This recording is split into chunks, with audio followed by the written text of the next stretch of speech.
Dili katindog og dili usab kaingkod og dugay kining 66 anyos nga si Tatay Rudy Sauza. Saysay niini, duha ka tuig na ang nilabay na dagin as kini sa dakong bato ug nabundak ang iyang lubot. Niresulta kini sa pagkadugmok sa bukog ubos sa iyang batang.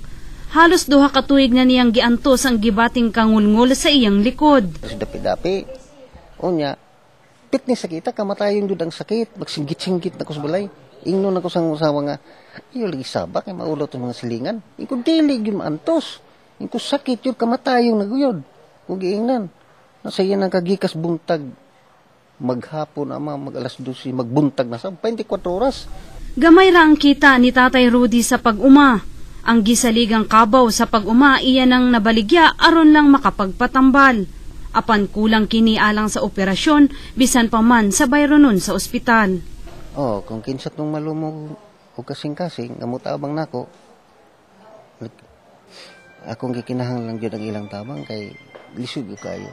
Mura lang kung naghuwat inig kanot sa kong mata. Kapamilya tabangan nato ang makaluluoy nga kahimtang ni Tatay Rudy. Buot ni ini nga maayo sa iyang sakit, aron mapatungha ang mga anak nga niundang na lamang sa pag-eskwela.